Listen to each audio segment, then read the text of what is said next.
just scoreboard? I'm just going to ask you to move all the way down if you could. We're trying to get everybody uniform in there because otherwise people start sitting all over the place. Then I have to scream, and then the people in the front aisle sit there like this. No. I mean, right here, it's number one. Right there. Now you're number one. Yeah, we can all sit next to each other. We're all friends here. You never know. You might need to borrow some money or a kidney. We are all done for the season, folks. It was a sad day. At least we won that last game. That was kind of nice. But I am looking forward to the next season. Even if we don't get Joe Girardi, which is what we're trying to do, I guarantee you, we're trying. It would be really cool if we could pull that off. I mean, Joe Girardi's a great coach. Hometown kid. Northwestern alumni. I mean, it'd just be really nice to have him here.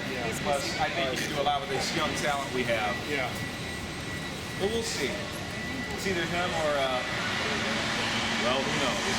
I heard rumors about the former Diamondbacks coach, Hinch, or something like that. What his last name was? A.J. Hinch. Is that A.J. Hinch? Get social. Ooh, it's Mike Socha, man. Sure did. All right, how many folks have actually been here before? Just a few? Okay, about half of you. All of you just now coming for the first time, welcome to Wrigley Field. Those of you that have been here before, welcome back. How many actual Cub fans do I have here, though? Yeah, no. See, I know you're real Cub fans. Now that you're going. Folks, I'm going to tell you something. I've been a Cub fan my whole life. I was born a Cub fan, I guess, for the team. Go Cubs! Yeah, that's what I thought. Folks, I'm going to tell you something. The history in this place, you can't build that overnight. You really can't. I could take you to AT&T Ballpark in San Francisco and tell you how the Giants won 2 championships in 3 seasons. I can take you on the south side to the cell where the White Sox play and tell you how they won the championship back in 2005. But most times I wouldn't have to tell you because they won't shut up about it. But seriously, I can tell you all those things, but I can't tell you that Hank Aaron played out of any of those parks. I can't tell you that Babe Ruth played out of those parks.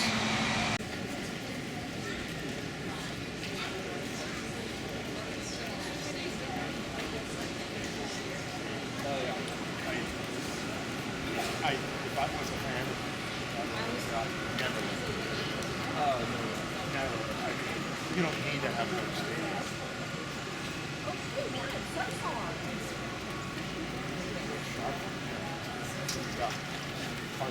There are some seats around there.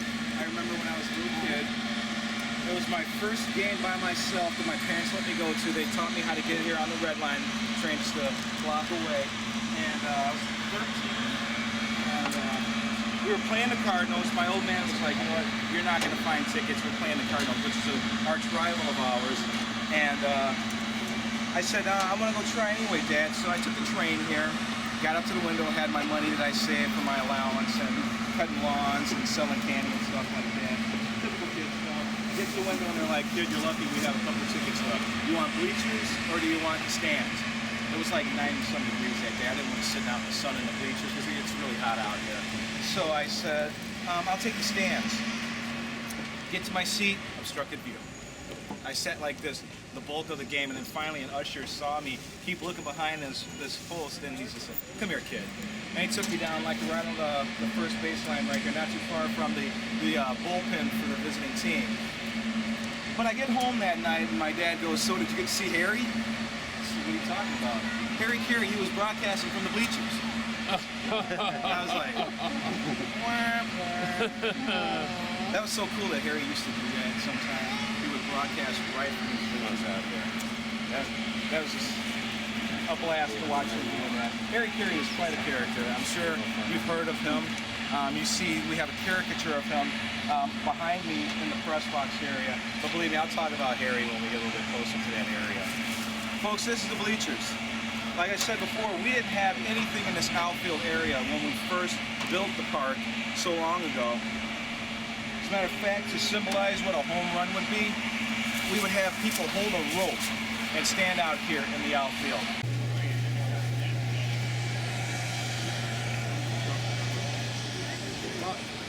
they don't get any grants.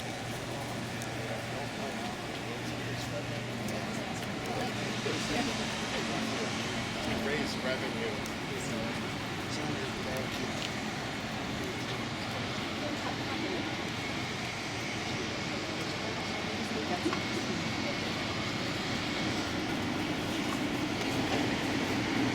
I like your joke, maybe.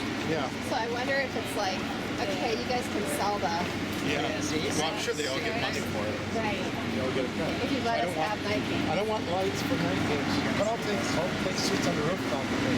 Yeah.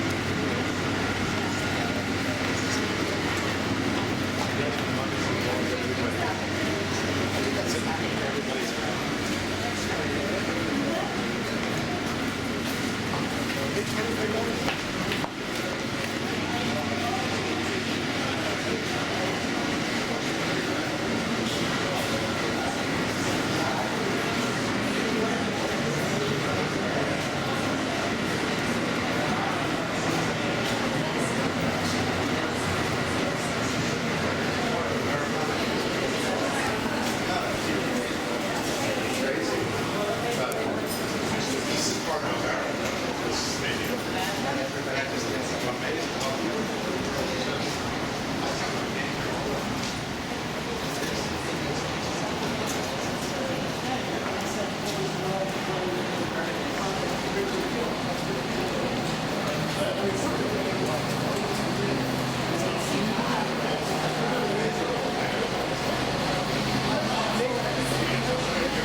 So why is this my favorite part of the tour? Well, if these walls could speak, what would they say about the history of several different sports and how people played the game back in the day? The honesty and integrity that I spoke of is also built the Latino barrier as well by having Roberto Clemente come up. He played out of here. Let's see, Ted Williams, one of the most prolific hitters in baseball, played out of this locker room. A rookie came up one time with the Braves. We make up for them, the whole idea of the history. You got to play in Wrigley Field. You got to run the bases at Wrigley Field, the same bases that Babe Ruth ran. You know, you got to run the bases, the same bases that, geez, there's so many names I can think of in baseball. Let's try football. Again, you know, players like Fran Tarkington, Bart Starr, some of the names of the past that played in this locker room. And I still think to myself about Vince Lombardi walking around in this locker room giving one of his famous speeches to the Packers. I can hear him now. You know, next time we get here, the game's over, and that Hallis turns off the hot water, we're going back on the field. Yeah, actually that's a true story. Water would mysteriously be turned off, the hot water would be turned off here in this locker room for the Lions, the Vikings, and the Packers. Home field advantage, folks, once again. Then I think about, you know, some of the musicians that we've hosted, because a lot of those guys use this as their green room. Elton John, he used this as his green room. He did have to fancy it up a little bit. I guess it wasn't good enough, so he had like purple drapes put over all the lockers. He had a fountain installed. You know? So, I mean, when I say this is my favorite part of the tour, it's because of the history of this locker room. So many greats have been in here. And unfortunately, we're going to be tearing this locker room down. You know, we're going to be doing some renovations, and we're going to put this locker underground. And it's too bad that it's going to be going away, because I really hope we preserve some of it. maybe even if it's just a couple lockers, just because of the historical significance of it all. Because I can't think of another locker room in sports that's had the caliber of players that've gone in and out of the doors in there. I mean, maybe you can go to Fenway and maybe Fenway, but other than Fenway, I can't think of too many other places that people can say that,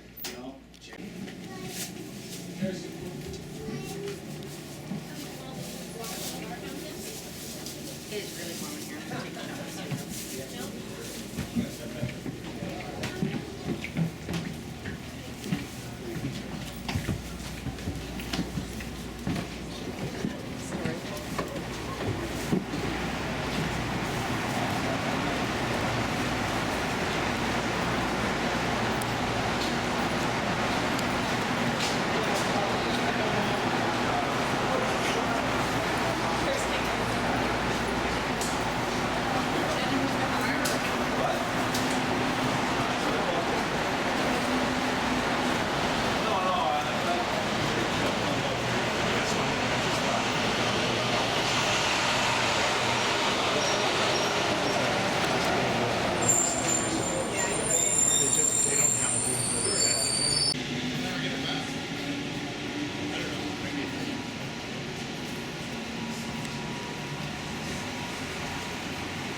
take a shower.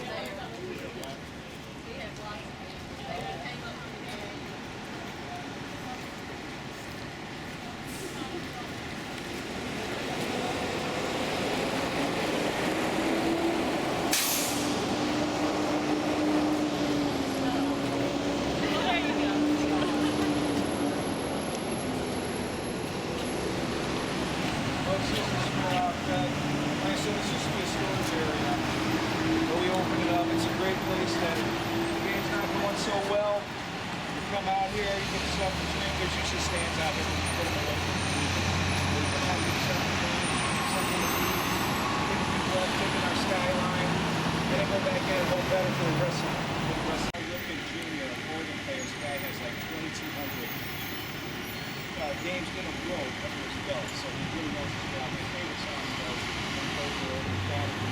I'm not good at play by ear. But you'll see booths for radio auxiliary, booths and television auxiliary. Those or Fox Sports, or even Major League Baseball Network. Then you'll also use the Wave radio booth, the Wave radio booth for Pat Hughes and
Well, she can sit high or low. Oh yeah. So no one ever believes me until they see that picture and they go, wow, there really was a ski out there. The funny thing is, the guy that really won, he landed at second base, but they said you didn't stick the landing. So he's like, you don't win. The guy's like, yeah, I won. Folks, grab a seat anywhere you like. Just move as far down as you can.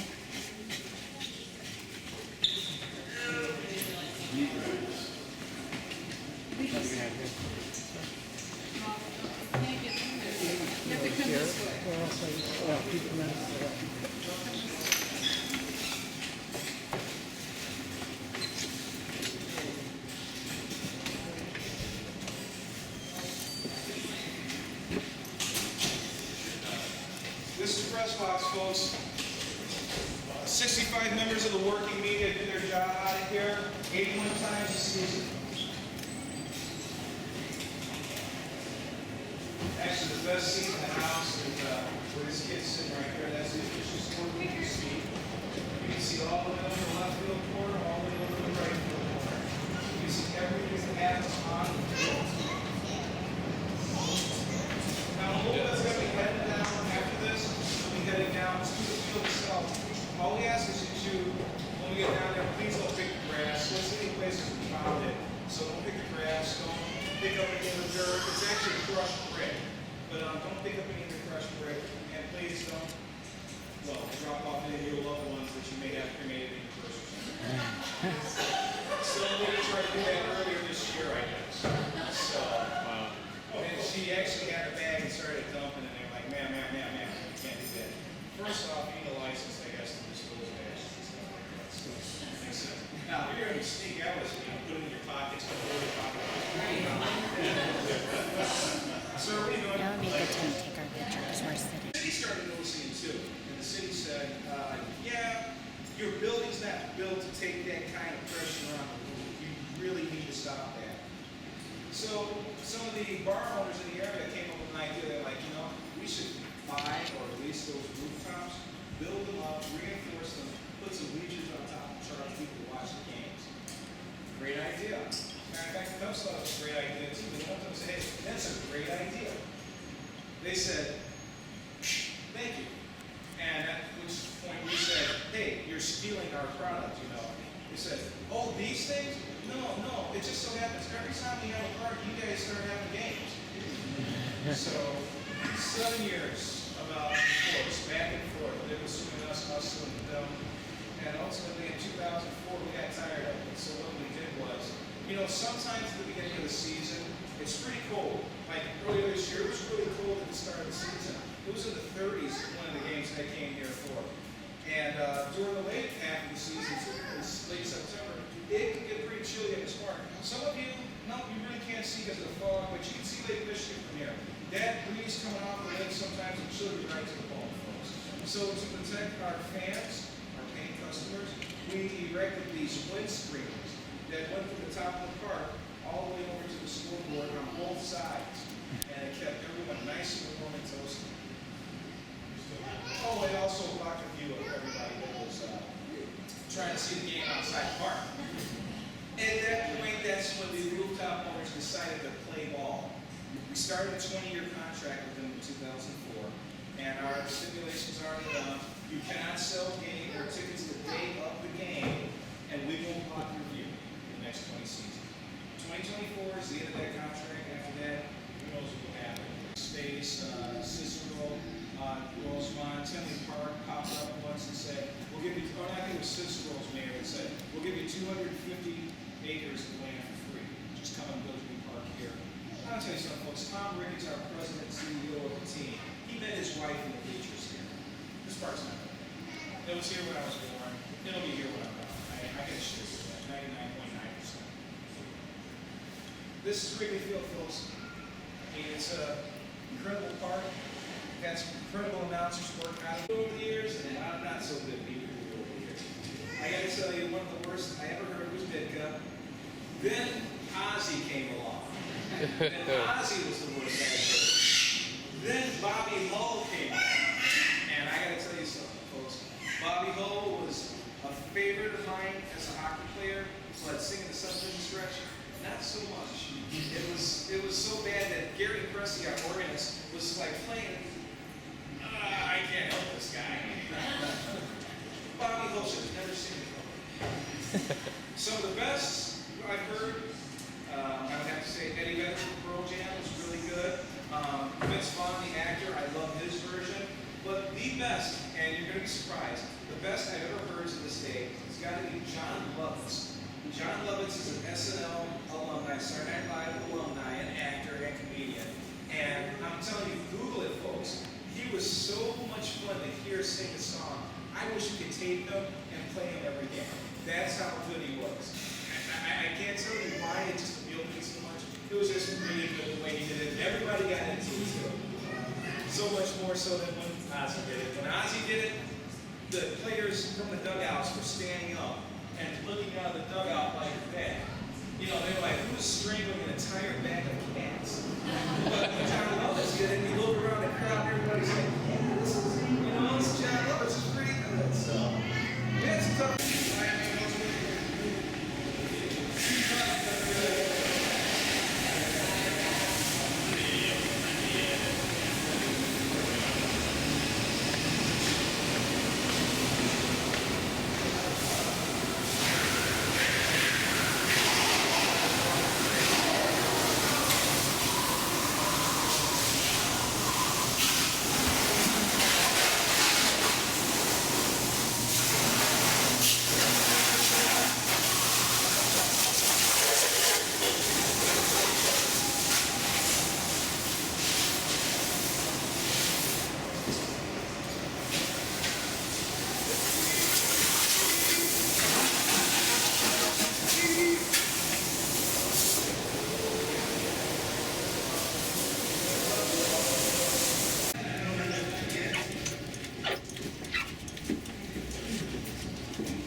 C'est ça, donc c'est celui des...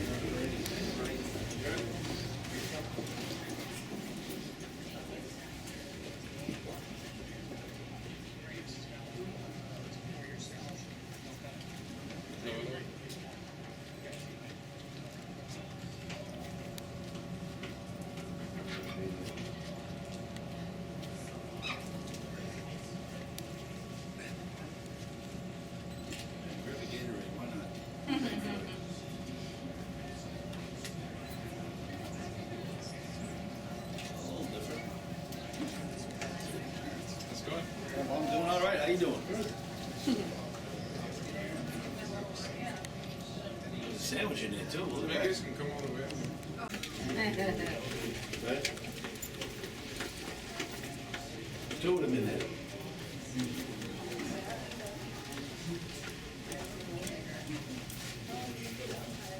Tell you how to wear a uniform. Make sure you look like that. Yeah, I never do it. Well, some people wear their socks.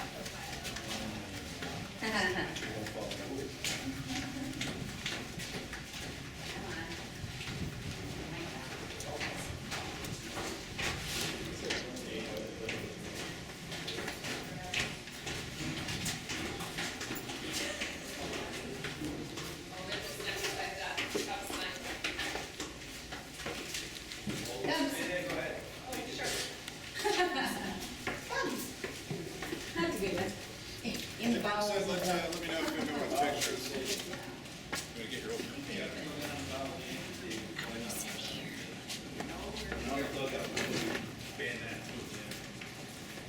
See, there's the bathroom right there. See? The urinal right there when they go to the bathroom. Oh, that's where they ran into. Yeah, that's what they run into. Running. This is comfortable. Because you can't go in. They don't take you. This is cool. Yeah, the untouchable.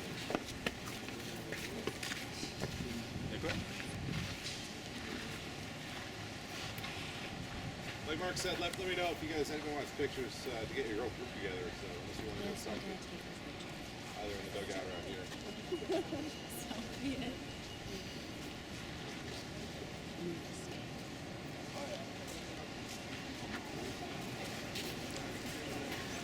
Found it.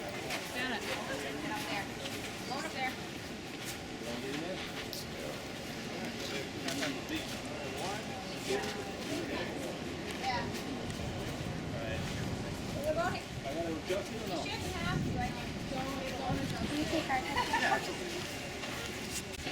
All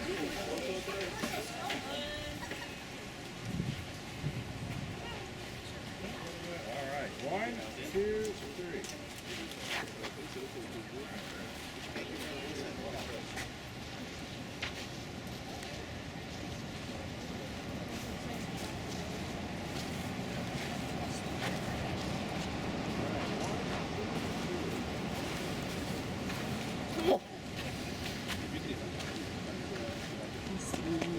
It's weird for them.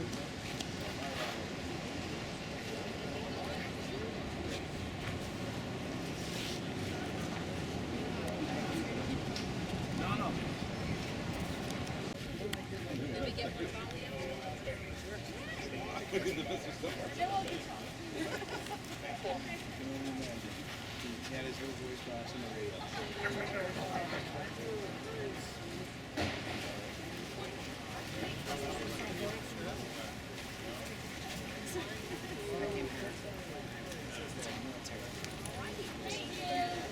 They gave us our seats were supposed to be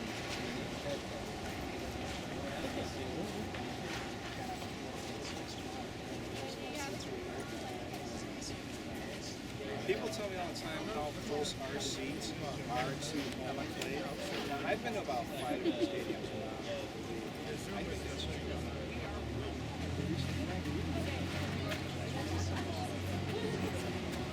Oh yeah, right.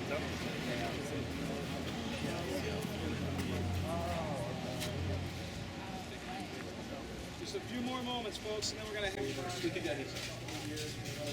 We have to build the infrastructure, we have to have the jumbo actually built and everything. So we're looking to have that up probably about 26. It's going to go where the Toyota sign is right now. People